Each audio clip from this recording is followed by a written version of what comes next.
Hi, Riley. Hi, Zach. How are you today? I'm very well. How are you? I'm ready to talk some politics. Great.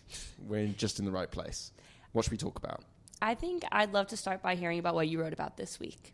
Sure. So, I wrote about Russia this week. I've heard of it. Yes, it's a big country, a very big country. Not as big as it once was, though. No, the biggest by landmass, I should clarify, not the biggest by population. And no, it wasn't. It's not quite as big as it once was. But the US has put new sanctions on Russia. Dun, dun, dun. Exactly, yes. New sanctions. New sanctions. Now, there's been a lot of sanctions on Russia over the last few years, ever since it began its full-scale invasion of Ukraine at the start of 2022. So why are these different? Well, these are the two largest Russian oil firms, Rosneft and Lukoil, that have been sanctioned. And that's significant because the Biden administration wasn't even willing to go this far. They sanctioned the third and fourth biggest Russian oil firms, not the top two, and now the Trump administration is doing just that. Why were they worried about, why not go for the big ones? Why were they hesitant to sanction these? They were very concerned that by putting these sanctions on, it would increase the price of oil significantly, and that would increase inflation as well, which the Biden administration had a massive problem with during its time in office. So, they didn't want to put those sanctions on. Now, the markets were not as kind of upset or as scared, shall I say, this time around. They maybe saw it coming to some degree. And also, I'm not exactly sure. There are a few other reasons why the oil prices haven't jumped as yet after these new sanctions come in. Maybe because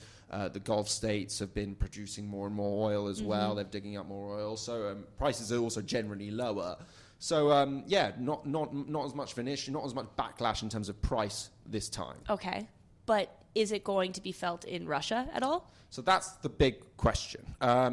Generally speaking, experts told me that we can't expect Moscow or Vladimir Putin to change its approach to the war in Ukraine in the immediate future. However, this could have significant effects for Moscow, particularly with its government revenues. So, see, oil and gas is responsible for 30 to 50% of government revenue. It obviously fluctuates based off of oil prices, gas prices, and how much they're producing and selling and so on forth. But their economy is heavily dependent on... Heavily dependent on this. And the two biggest buyers of Russian crude oil right now are China and India. Now, China is a big ally. You wouldn't necessarily expect them to stop buying Russian oil or to comply with US sanctions. Yeah. And India, meanwhile, has a sort of policy of non-alignment. So it likes to be kind of friends with everyone, but no one's best friend. So it likes to maintain solid relationships with everyone. But these sanctions are probably going to hurt their economies, right, or affect them as well. If you're an Indian oil refiner, for example, and you buy Russian oil and you continue to buy Russian oil from these top two firms now, it's possible, if the US enforces it, that you'll lose access to international payment systems. And that could be really, really bad for business. That could really hurt these refineries' businesses. And this isn't just India, by the way. This is for Chinese refiners too, as well, who might be looking at this and saying, actually, it's better for business for us to buy non-Russian oil and to look elsewhere. So this could have a massive impact for Moscow.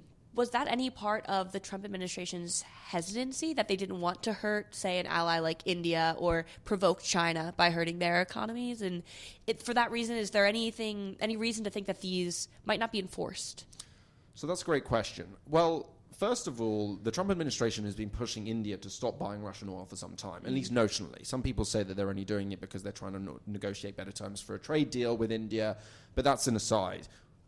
They have been, publicly at least, pressuring India to stop buying Russian oil. And this step basically pushes the refiners themselves, rather than the governments necessarily, to just stop buying from Russia.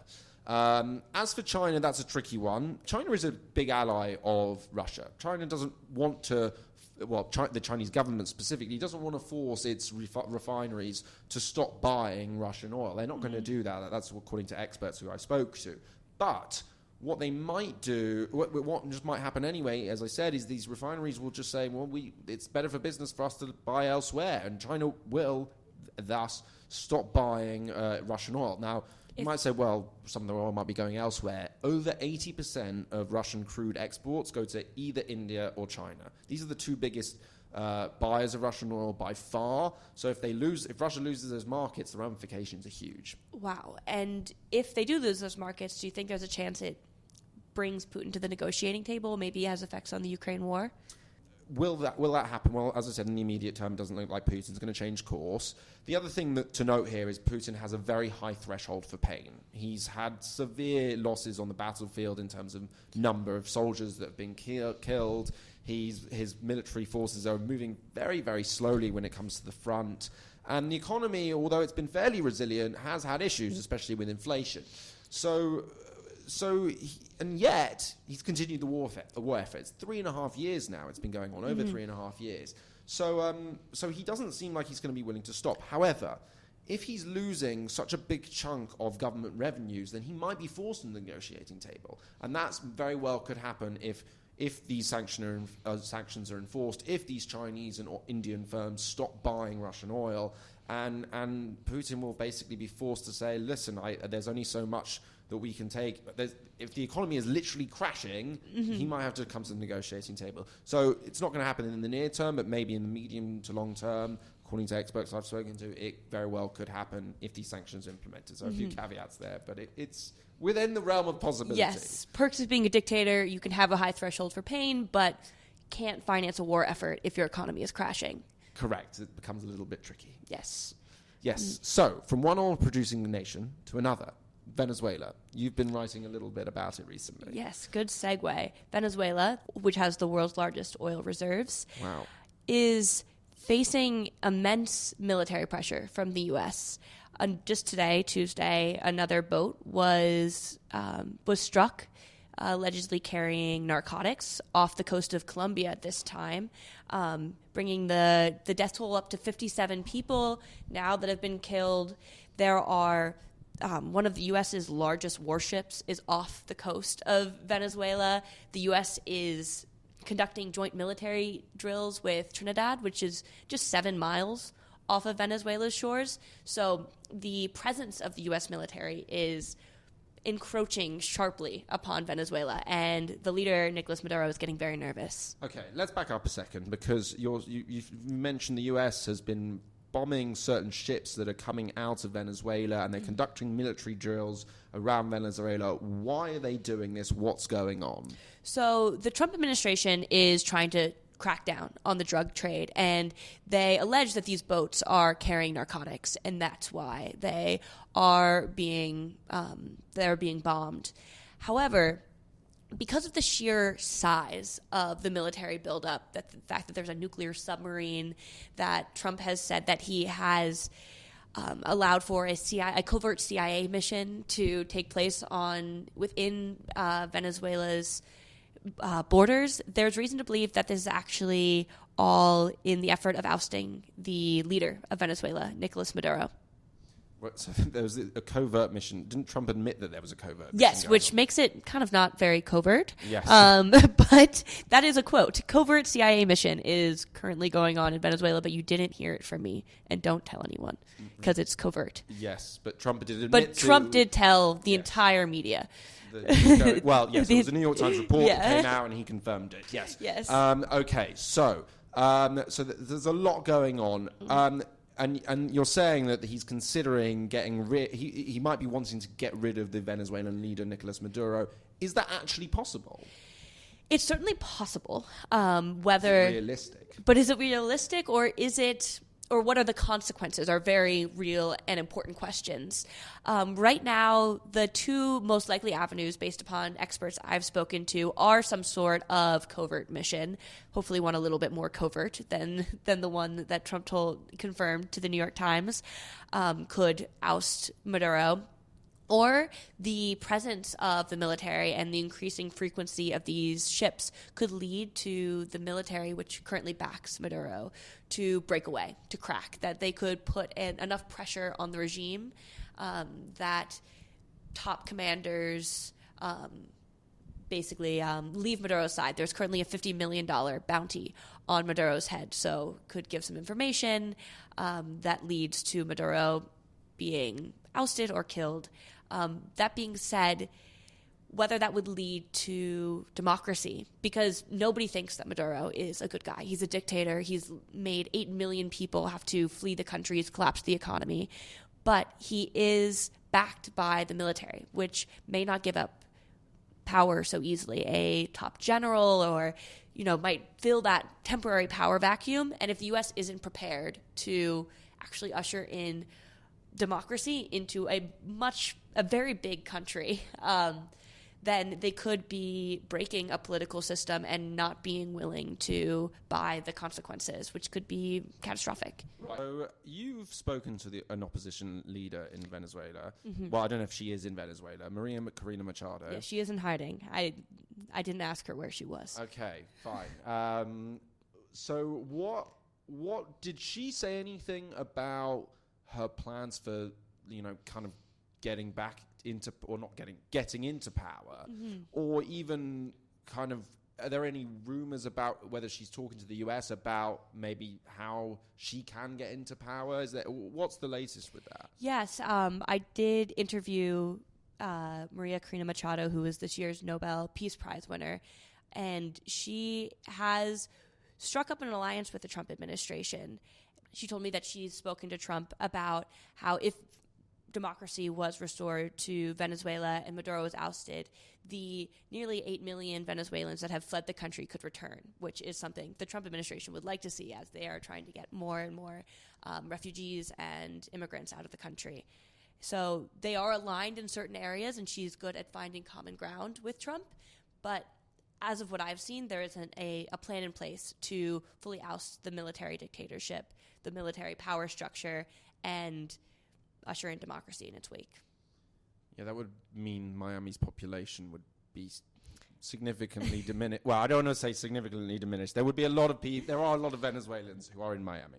Yes. Let's put it that way. So if many of them returned, yes. Yeah, you mentioned Maria Corina Machado is a Nobel Peace Prize winner. I didn't know if you know this, but I am also a Nobel Peace Prize winner. I did not know that.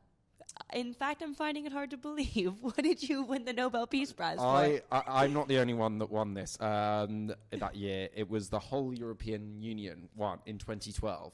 The entire European Union won. What, just for not breaking out into war for a couple of decades? Which is, for us, is a great achievement, actually. So very true. But you didn't forfeit that, right? When your country voted to leave the European Union? To me, I would take back the Nobel Peace Prize. I mean, listen, Sorry, you don't want our euro. You don't get our peace prizes. No. I was part of the European Union when it was handed to the European Union. And, much like a soccer player who wins a trophy with a team and then leaves that team thereafter, they still get to retain that winner's medal. Oh. So I like to think I still have that Nobel Prize. I haven't been physically awarded it, I should say. It's not on your mantle at home. It sadly isn't. It's not got round to me. You guys take it in turns. Yeah, that's a tricky thing. So yeah, we should move on. Speaking of South America, there's been a lot going on in Argentina. Mm-hmm. Yes, Milei had a big week this week. He had a big week. Yes. Any thoughts on his mutton chops? I think they're exquisite. I think that he's got a nutty professor look. He does. And I hope it never changes.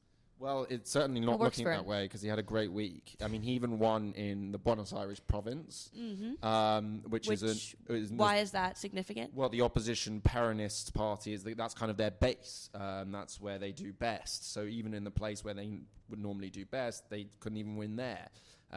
So Milei is very much on the rise there. He swept. He basically swept. He got. I mean, there were concerns within his own group that a corruption issue and economic stagnation over the recent months would mean that he'd only get 30 to 35%, and he got about 40%, which in Argentina is massive, because there's a lot more kind of fissures in terms of there's many different parties, really, is what I'm trying to get at. It's not like the US. There's just one or two options.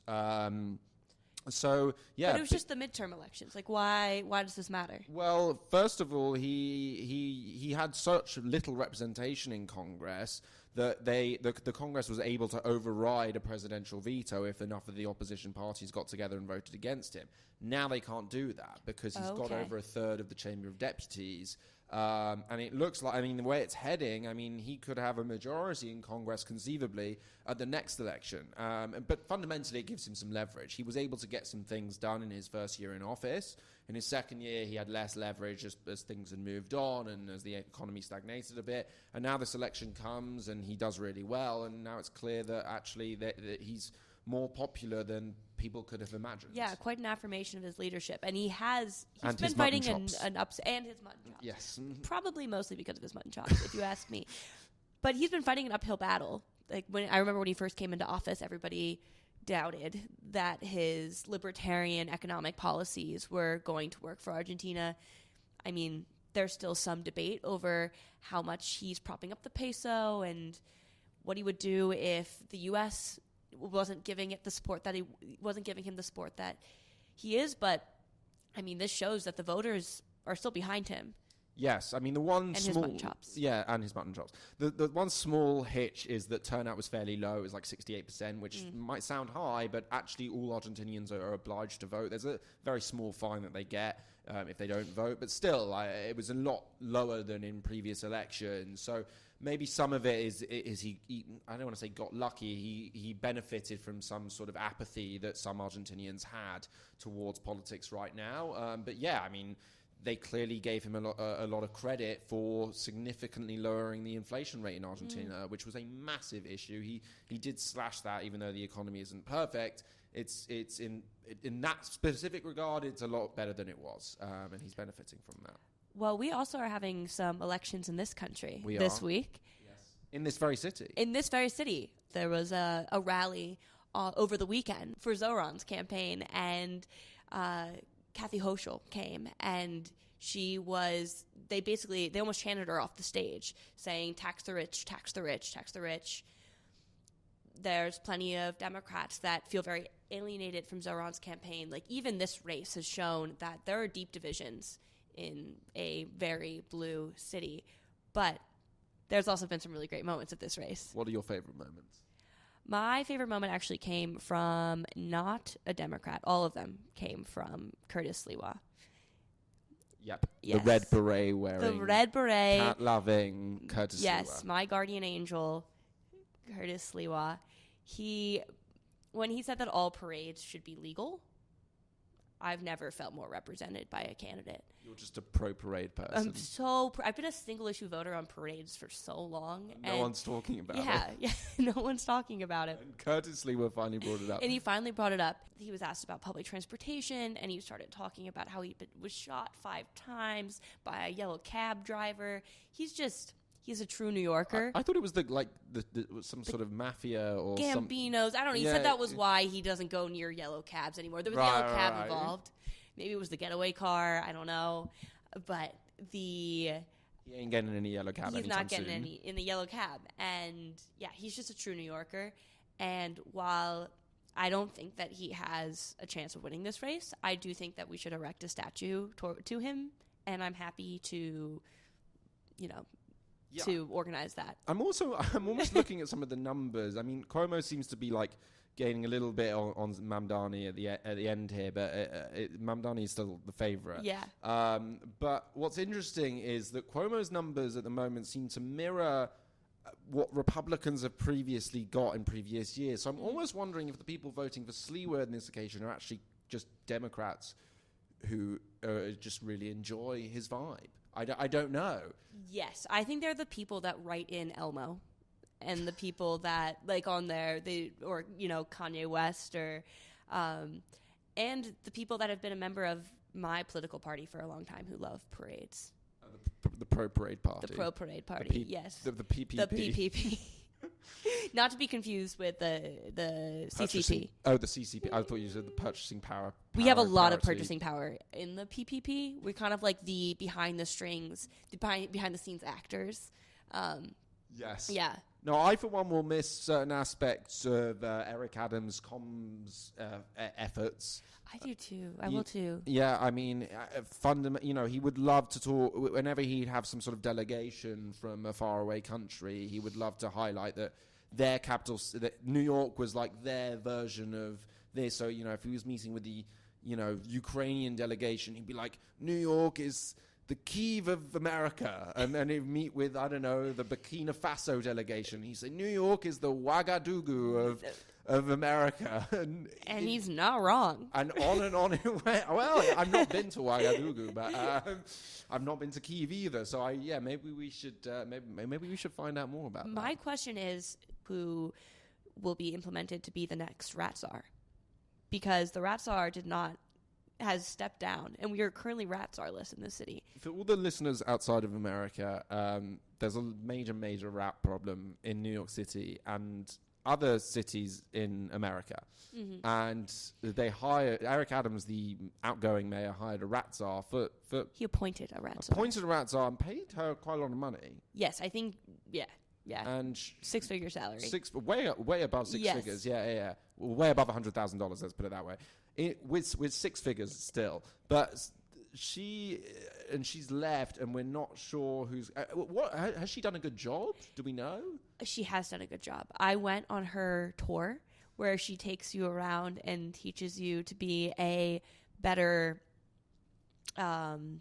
militiaman in the war on rats, and she knew everything about rats, and she also had such a reverence for the rats that you really understood her enemy kind of thing.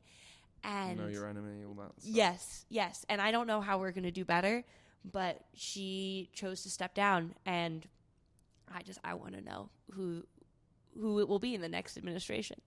Well, stay tuned to find out more. And on that very, very interesting note, Riley, thanks very much for chatting Thank to me you, today. Zach. And we'll see you next time. See you next time. Take care. He was asked about public transportation, and